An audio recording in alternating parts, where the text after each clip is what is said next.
my personal use, public interest. Well, my personal vehicle is there, and I'm asking you, from me to you as a private individual, I'm not comfortable with you violating my personal space. It's not your personal space. It's my vehicle there, my private vehicle is there, and I'm not comfortable with you filming that. Well, if you hadn't announced that it was your private vehicle, nobody would ever have known. I'm telling you it is, so no, you are I'm doing asking now. you to stop. Yeah, well, I'm not going to. It's in a public area. In which case you'll have to be removed to prevent the breach of the peace, because you are. Welcome to UK Audit Network, where we highlight misconduct, break down police and legal encounters, defend civil liberties, and push for accountability. This episode is brought to you by Power to the Proletariat, so make sure to check the link below, subscribe to his channel, and give him the recognition he deserves. In this episode, Auditor PTTP is peacefully filming outside a police station from a public area, fully within his rights, when an inspector and multiple officers suddenly surround him. They accuse him of harassment for recording a privately owned car that's visible from a public place. Almost immediately, they begin threatening him with arrest despite having no lawful basis. PTTP stands his ground, dismantles their arguments one by one, and exposes the unprofessional conduct on display. The encounter ultimately leads to a formal complaint and a written response from the chief inspector. Hello? Are you doing your news, Pete? Just having a look at your cars now, really. Just saw his PC was idling up there, and I figured she was going to be coming out in a second. So, yeah, just waiting for... Oh, my days. Oh, so we got an inspector, a PC? Yeah. PC? Inspector. So we've got 4 police officers for a man with a camera. But sorry, it's quite intimidating, isn't it, having 4 people come out? There's private vehicles there as well as vehicles that are unmarked. Sure, but I'm just wondering what your purpose but it's quite is. intimidating having 4 officers come out and accost somebody with a camera. You're here on police premises. Yeah, but like 4 people. We need to establish whether there's a security issue. So, do you want to talk to me about what you're here for? I've got no issue with you filming, but as I've said, there's private vehicles. Yeah, it's not my intention to get those. If they're in the background of a shot, they're in the background of a shot. But I'm not here to. I'm not doing a news piece. Do you want an interview? I'll talk to you if you'd like to have an interview. Not particularly. No, just want to have a look around. That's all. Just like to look around. I saw you obviously trying to walk around there. So I was just wondering. You should be careful with the information that you say like that, because I wasn't trying to walk around. The opening moments tell you everything you need to know. 4 officers, led by an inspector, march straight toward the auditor in a tight formation. There's no observation phase, no pause to assess what's actually happening, just instant confrontation. The inspector opens with a familiar soft touch line, claiming she has no issue with filming, before immediately shifting the tone. She points out there are private vehicles inside the car park. It's a calculated move, laying groundwork so the auditor's actions can be framed as problematic. Right on cue, a colleague follows up with a confident assertion that she saw the auditor attempt to enter the private car park. That's not neutral observation. That's an allegation. Close to a boundary? Maybe. Unlawful? No. But by suggesting intent, they create a narrative that justifies intervention. It's suspicion being built on the fly. I was stood there for a good 4 minutes watching you in your vehicle, and I saw the sign saying no unauthorised access. So don't tell me that I was trying to walk places where I wasn't. Be careful with things like that. Have you got the footage that you need? I'm not sure yet, to be honest. Okay, but I'd like you to leave, because as I've said, there are private vehicles there. But you've got some footage. You've got enough. There's nothing. Well, I mean, to be fair, the footage that I was getting was actually interrupted by the PC stopping and coming out. But so I'll probably wait around to see if any more vehicles come in or out. See if I can get one on blue lights. You shouldn't do that, because as I've said, there's private cars coming in and out. Officers don't want you recording them coming and going from duty, because that presents a potential security risk. Well, they shouldn't drive to work then, really, should they? If they're that concerned. You have no business to film the private areas that are off limit to the public. I have every business to film anything that's visible from a public area. But my point is, you shouldn't be going up there, which is what you've done. I haven't gone past the signage where your signage is. It doesn't say the signage. The signage is the signage here saying that I can't go further than this, or is the signage there saying I can't go further than there? She repeatedly leans on the phrase private vehicles, as if it carries some special legal weight. In reality, it doesn't. Those vehicles are plainly visible from a public location, which means they can be lawfully filmed. But repetition serves a purpose. It creates the impression that the auditor is somewhere he shouldn't be, smoothing the path for escalation. Then comes, "You've got enough footage." That's not law. That's an officer deciding when someone's rights expire. She then adopts her colleague's unverified claim, warning the auditor not to go further. She hasn't seen him cross any boundary, hasn't checked signage herself, and hasn't confirmed anything. She's simply repeating the accusation with authority. The auditor, who actually knows the layout, calmly explains the restricted area starts further ahead. He hasn't crossed it, and the law backs him up. My personal use, public interest. Well, my personal vehicle is there, and I'm asking you, from me to you as a private individual, I'm not comfortable with you violating my personal space.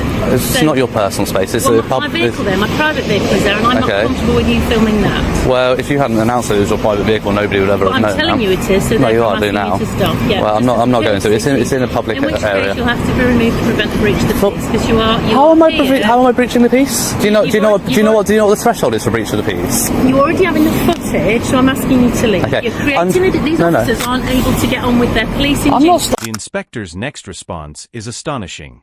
She says her personal vehicle is there and asks, from me to you as a private individual, that she's not comfortable with her personal space being violated. That argument collapses instantly.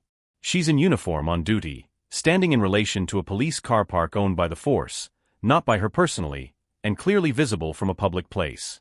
There is no concept of personal space over an area you don't own and cannot legally conceal. The auditor points this out directly, telling her it isn't her personal space. She persists anyway, repeating that she's unhappy with her car being filmed. Ironically, if she hadn't said anything, no one would have known which car belonged to her. She created that link herself. That's not a privacy violation by the auditor. It's a self-inflicted mistake. She then escalates further, threatening removal to prevent a breach of the peace. That's a misuse of the concept. Breach of the peace is about preventing imminent violence or disorder, not about stopping lawful activity because an officer feels uncomfortable. Individuals, as I was, getting on with a matter that's of concern to the community, and I've got an individual on police premises filming not only the police cars coming and going, but officers arriving for duty and leaving again. That causes me a concern. So you're working on conjecture there, because I have specifically said that is not my intention. I've said to you, you're causing me a concern. So I'd like you to leave. Well, you're concerned. Do you police by your feelings in this country, or do you police by what the law is? I'd like you to leave. Do you police by do you police by what the law is, or do you police by? The officers to take you away, because you are not. Am I in a public place? There are officers having private conversations about cases in the backyard of the police station. Well, they shouldn't be having that conversation in that sort of place. But you shouldn't be there within the scope of being able to film there. Do you know you can film anything you can see from a public place in the UK? Okay. Is this a public place? This is a public place. There you go. So if I can film it.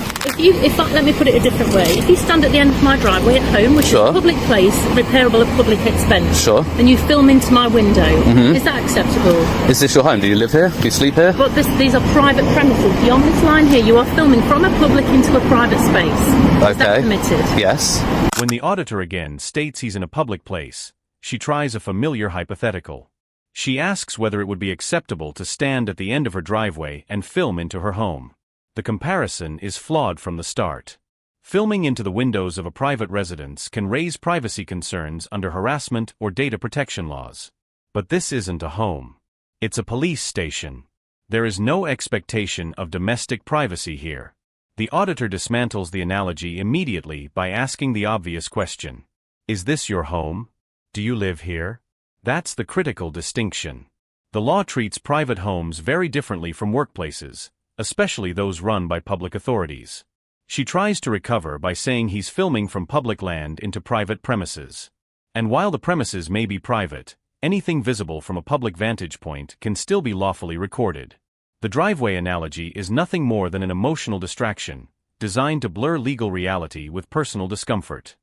Absolutely. Absolutely not. Of course it is. So you can stand on my road and film me in my home, can you? If your curtains are open, then legally, yes, I can. So if I continue to do it repeatedly, then you could potentially take action about harassment. But at this point, I've been here once only, to come and get some footage. I want to. Footage for a couple of minutes and then you can leave. No, you don't put a time. You don't put a time limit on my rights. I do put a time limit on you, and I'm telling you. Do you know what Article 10 is of the Human Rights Act? You are causing me personally harassment and alarm by filming here. Go talk to the Lord Justice Bean about it. arrested. The police have a much higher threshold. To leave and then you're going to go. No, I'm not.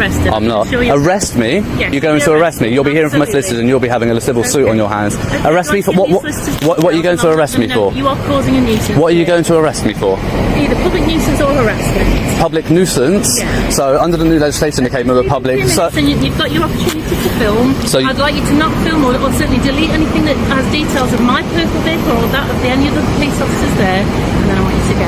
All right? You don't put a time limit on my rights. From getting on with no, I'm exercising my rights here, and you don't put a time limit on that, Inspector. Inspector, what? Blackwell? Thank you. No, are you all right with me? Yeah, see, I'm obviously not that much of a concern because you're allowing them to go about their business, yet you're threatening to arrest me. Tyrants here at Stamford. Inspector's final move before retreating inside is an empty threat. She tells the auditor he has 2 minutes before he must leave. He refuses, maintaining his lawful position. She then escalates again, warning he'll be arrested for public nuisance. That's where the entire argument collapses. Public nuisance is not a catch-all offense you can invoke to chase someone away.